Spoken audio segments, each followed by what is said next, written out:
I'm Indy Nidell. And I'm Burns. And this is the Baseball History Time Machine. And this is the thrilling first episode. Thrilling! So let's go! One thing first. If you want to get these episodes ad-free, you can join our team at patreon.com. Just search for Baseball History Time Machine. Right. Okay, it's the first episode, and I wanted to have it in some way be about Babe Ruth. Because whatever you think about him, he is the most famous baseball player of all time. Some people also say the best. Is that what you're going to talk about? Like that he was the best or not? No, I think people can argue that for themselves. Is it maybe that he was a great pitcher too before he became the great Babe? No, I'm assuming the audience is nerdy enough that everyone here already knows that. All right, so is it maybe some sort of Babe Ruth, Shohei Ohtani comparison? No, but funny thing though, you do see a lot of Ohtani Ruth posts around the internet, but I think a lot of people, in fact I think most people, are missing the point about the whole Ruth-Ohtani comparison. All right, you've lost me a little bit. Okay, don't get me wrong, it is fun, but there's something huge that everyone seems to be overlooking about Babe Ruth. See, it's not just that, like Ruth, Shohei Ohtani is a two-way player. I mean, there have been plenty of two-way players before, and even two-way stars before. Bob Caruthers is my favorite of the two-way guys who never converted, but continued as both pitcher and position player.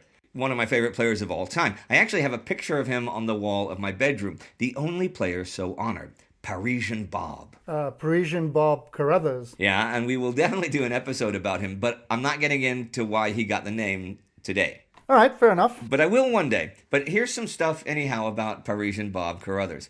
In 1886, right, he went 30-14 on the mound in 43 starts and one relief appearance with a 2.32 ERA, 42 complete games in 387 innings pitched. 387 innings pitched. He actually pitched 482 the year before. You were not expected to have a shelf life longer than 4 or 5 years as a top pitcher back then. And if you were great, they used you as often as possible. Let's also not forget that you pitched from 55 feet away, not 60 feet 6 inches as it is now. And no, the pitching distance was not lengthened 10 feet in 1893 as many people believe. Well, that's what I've heard, that the mound was moved back 10 feet 6 inches. Well, there were no mounds at all until the late 1890s. See, until 1893, the pitcher pitched in a 5-foot by 5-foot box, the pitcher's box, and the front of it was 50 feet from home. So the back was 55 then? Right. And for the 1893 season, they moved that distance back 5 feet, got rid of the box, and put down the pitcher's plate, which is 6 inches wide. Okay, hence 60 feet 6 inches. We still do say about a pitcher, even in 2025, that he was knocked out of the box when he had a rough outing. We do that, don't we? That's funny, but since 1893 then, how many guys have pitched 387 innings in a season like Caruthers did in 1886? Side note first, Parisian Bob actually also topped that himself in both 1888 and 1889 with 391 and 445 innings pitched. And that decade, there were a few guys who topped 500 and even 600 innings in a season. But since 1893 and the current pitching distance, 17 guys have had between them 31 total seasons with over 387 innings pitched, but only 13 of those 31 seasons after 1900. Overall, Kid Nichols had the most with 4 times in the 1890s. Post-1900, a few guys did it once. Iron Man McGinnity did it twice. Big Ed Walsh did it thrice. And nobody has done it at all since Dode Alexander in back-to-back seasons for the Phillies in 1916 and 1917. Dode? You mean Grover Cleveland Alexander, who everybody on the internet calls either Pete or Old Pete? I do, but his friends and family called him Dode. The things you learn. Anyhow, Bob Caruthers in 1886, who again was 30-14, 232 on the mound in 387 innings pitched, played in right field in a lot of the games he didn't pitch, appearing in 87 games total for the season in a 139-game schedule. And his stat line was a .334 batting average, .448 on-base percentage, and .527 slugging percentage. That led the league in on-base percentage, was second in slugging, and fourth in batting average. And his OPS was a league-leading .974. If you are a fan of OPS Plus, since this was a low offense year, his was .201 for the season. Okay, so OPS Plus is your OPS in relation to the league as a whole, right? So, like, if it's 100, if it's 100, it's the league average. Right. And it's also a tool to compare players from different eras, like a big hitting era and a weak hitting one. 100 is still the league average. The league as a whole in 1886 hit just 243, had a 305 on base percentage, and just a 323 slugging percentage, so the league OPS was only 628. So 243, is that like the lowest offensive year ever? It's in the top 20 all-time, batting average-wise, counting all major leagues, hence Caruthers having that shiny 201 OPS+. By comparison, Naples-Joie, who hit 426 in 1901, the highest average in the 20th century, winning the Triple Crown and easily leading the league in on-base percentage and slugging, had a 198 OPS+. And Stan Musial in 1948, who also basically led the league in everything, had 200, both lower than Bob Caruthers in 1886, who also won 30 games pitching. So you could argue that Caruthers had a fairly good season in 1886, whether or not you're a fan of OPS+. Well, I don't think you can rely on one single stat to fully evaluate a player, no matter which it is, but I cannot imagine a more valuable player to be that good on the mound and at the bat at the same time in the same season. And he was second in the AA in slugging again the next year in 1887, when he was also 29-9 on the mound. Well, I sure see why his picture's on your wall, but who did he play for? First with the St. Louis Browns of the American Association, who are today the St. Louis Cardinals. Well, I think of the American League when I think of the Browns. Yeah, but that's different Browns. Those 20th century Browns are today the Baltimore Orioles. The Browns he played for won 4 straight pennants in the 1880s, and Caruthers was a star for the first 3. Then he was sold to Brooklyn, today's Los Angeles Dodgers, for whom he was the highest paid player in all of baseball and won another pennant in 1889. All right, so how much did he get paid then? In 1888, he got $5,500 for the season, the most in baseball history at that point. And professional baseball players, even then, of course, earned a lot more than an everyday working person earned. Much more, actually. For a 60-hour work week in the late 80s in the States, an average physical laborer of some sort got like, I don't know, $9 for like a 60-hour work week. A carpenter or someone who is a skilled tradesman would get maybe $20 a week. And that's also based on 60 hours a week? Yep, so 52 60-hour work weeks, if you were skilled, you'd maybe get like $1,000 a year, less than half of that of the unskilled.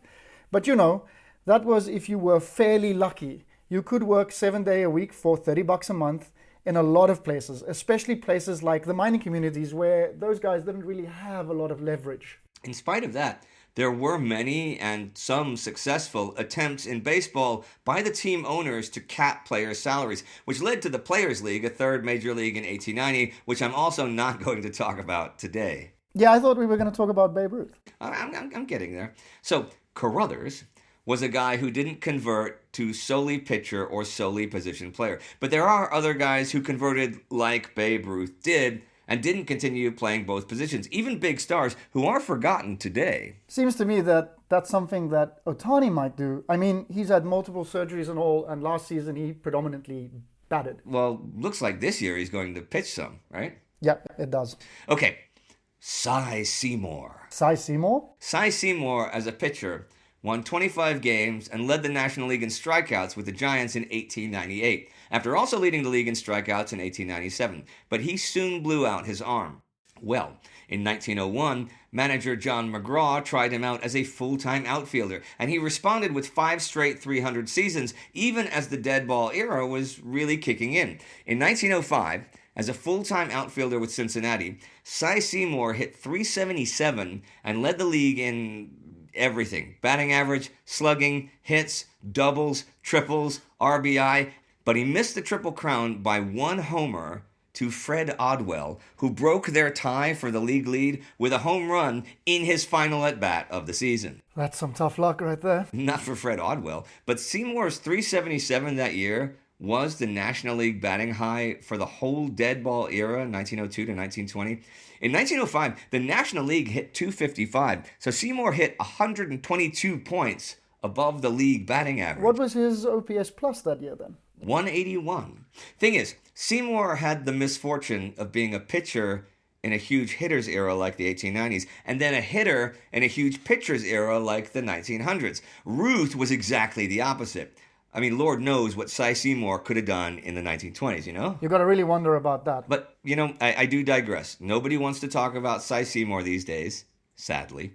And today is about Babe Ruth and what people really overlook about what he did, and which is something that even Ohtani hasn't done. Finally, the juicy stuff. It's the records, but I don't mean 60 home runs in a season or 714 total or anything like that. I mean the amazing records he set each and every year for a long while, as a pitcher and then a hitter. Yeah, I don't think I understand. Okay, Ruth played from 1914 to 1935, right? Correct. I'm just going to quickly talk through the first half of that, 1914 to 1924, and you are going to see something remarkable happen. I'm all ears. Let's go. Okay, in 1914, he appears in 4 games. Don't worry about that.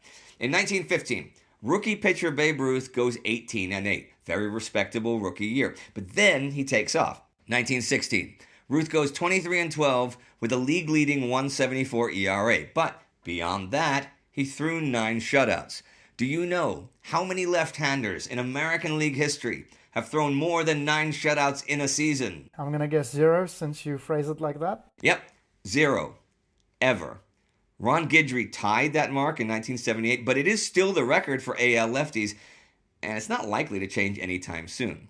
Okay, so then in 1917, Ruth goes 24-13, 2.01 ERA, but beyond that, he threw 35 complete games in his 38 starts.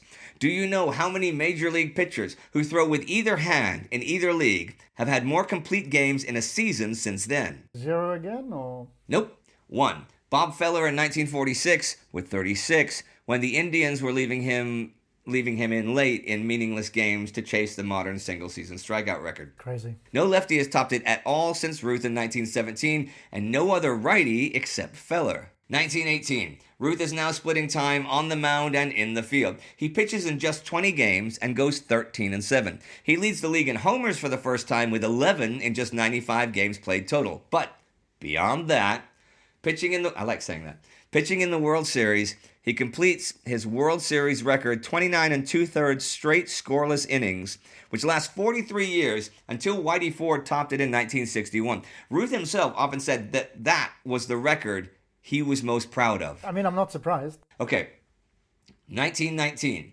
Full-time hitter Babe Ruth hits 29 homers to break the Major League record. Although technically the record had been 27 by Ned Williamson in 1884, 25 of those 27 were ground rule homers because for just that year, Chicago counted balls that bounced over the short lakefront park fence as homers and not doubles.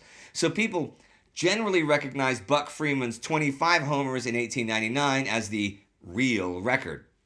Well, Freeman had been known as the King of SWAT, so the Babe, of course, became the Sultan of SWAT. But of course. Yeah, of course. 1920, the mind-blowing stuff begins. As if it hasn't already. Ruth hits 54 homers. 54. A record for any level of professional baseball in a season, and twice as many, even as Ned Williamson. Absolutely outrageous. Seriously, twice as many homers in a single season as any other major leaguer had ever hit before, doubling the number 2 all-time total other than his own. That's crazy. And he had an .847 slugging percentage, which lasted till this century as the record, and which only Barry Bonds has ever topped. Other than Bonds, Ruth himself, and several Negro League players, the closest anyone's ever come to that mark was Lou Gehrig's .765 in 1927, which was still second to Ruth's in that same year. But that's 82 points that no other National League or American League player came within Ruth's 1920 slugging percentage in the 19th or 20th centuries combined. I mean, he could probably call career at this point and still be in the Hall of Fame. But he wouldn't have had 10 seasons. That's true. Got to be active for 10 seasons.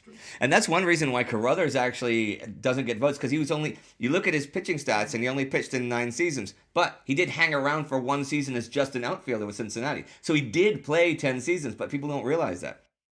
1921, what some people consider the greatest batting season of all time. Ruth extends his record with 59 homers. Scores 177 runs, the post-1900 record, and second all-time. Drives in 168 runs, 168 RBIs, which was at the time the all-time record. That's absolutely insanity. Bats .378 and his .846 slugging percentage is one single point off of his own record from the year before.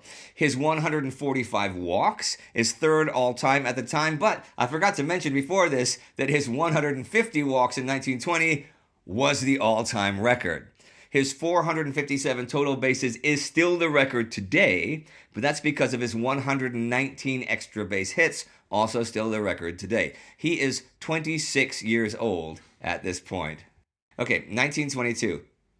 After his suspension for winter barnstorming, Ruth never really gets untracked and only hits 35 homers and slugs .672 in just 110 games, which was still the 8th highest all-time slugging percentage at that time. So, a real off year. That year is interesting, though, because you got more live ball era sluggers breaking out. Like who? Tilly Walker and Ken Williams hit 37 and 39 homers, and Rogers Hornsby hit 42. Those three becoming the only other guys in history besides Ruth to top 30 at that point, and Hornsby setting the National League record. Then, in 1923, Ruth hits for his highest single-season batting average, .393. Hey, Burns, you know how many players in Yankees franchise history have topped that? 0. Yep, 0. He also walks 170 times, breaking his own record by 20.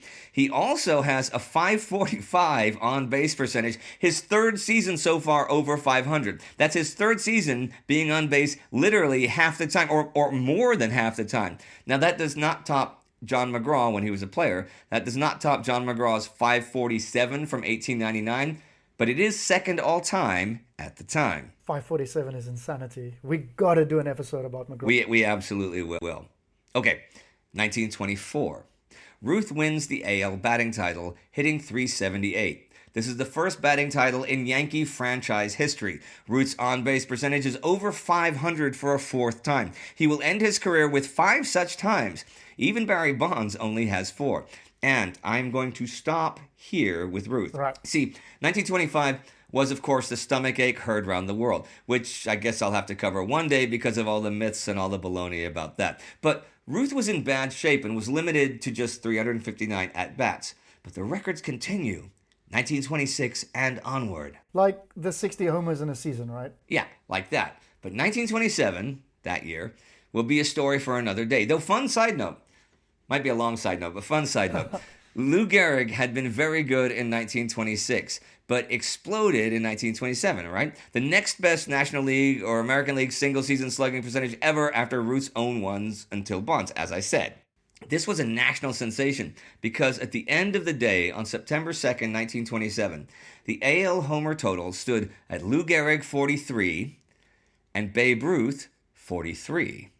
It seemed like the Sultan might be dethroned. I should also point out that other than those two gentlemen, in 1927, no one else in Major League history had ever hit 43 homers in a season, and the season still had a month to go. So what happened? Here's what happened. Ruth just plain Babe Ruthed it. In the month of September 1927, Babe Ruth hit 17 home runs in just 103 at-bats to reach the magic mark of 60. Gehrig hit but 4 homers the rest of the season to finish at 47, even with that incredible slugging percentage. So the Sultan was still the Sultan. 17 homers in 1 month is diabolical. 3 teams in the league had fewer than 30 as a whole team for that whole season, and Ruth hit 17 in 1 month. Is that still a record? No, it is not the record, actually. Sammy Sosa and a little chemical help hit 20 in 1 month in June 1998. However, Ruth's record was first broken by a rookie just a decade after Ruth set it. A rookie who hit 18 in his first month as a regular player. What kind of rookie hits 18 homers in a month? Who is that? I'm not actually going to tell you because we're going to cover that soon when I talk about the sluggers of the 1930s. I guess that means we're done for today then. No, not quite.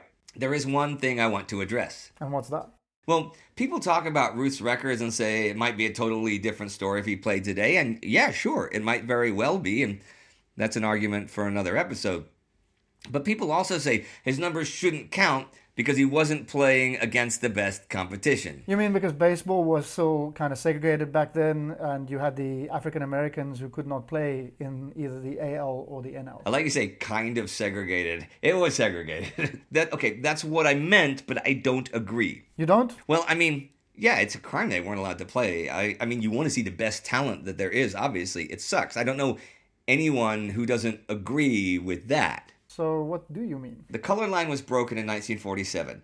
And by the mid-1960s, the leagues were roughly fully integrated, but they still weren't playing against the best competition. They weren't? How come? No. How many times, not counting postseasons or all-star games, how many times did Warren Spahn pitch against Mickey Mantle?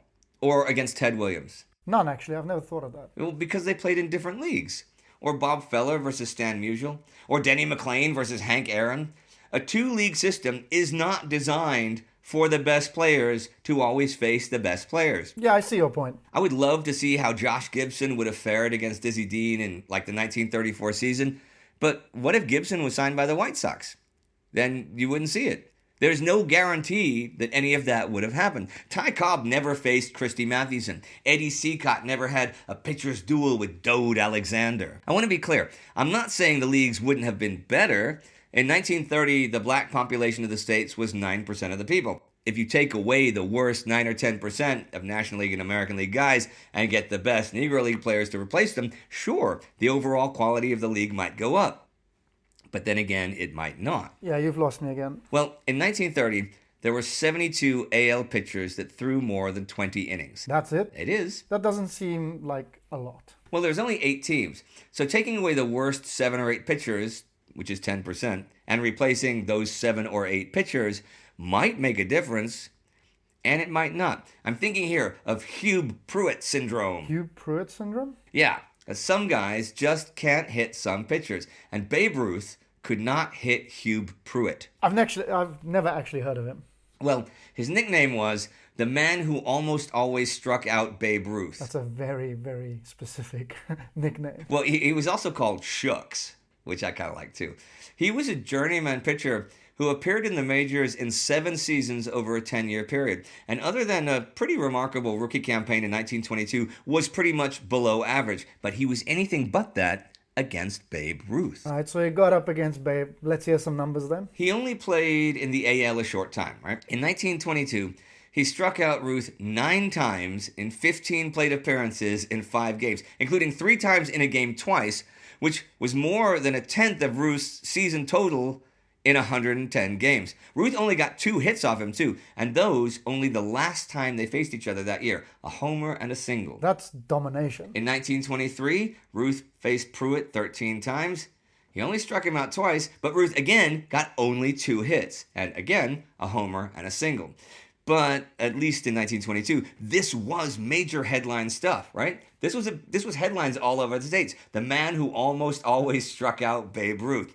And Pruett thanked Ruth later in life because he was pretty sure that this syndrome prolonged his career. So I guess Babe Ruth was human after all. Well, not to Hub Pruett for 2 seasons. But I really like guys like that because it shows that you never know who's going to be an unlikely hero. Like Floyd Gibell. Floyd Gibell? Floyd Gibell. You can look him up. Actually, everyone can look him up. That's good homework.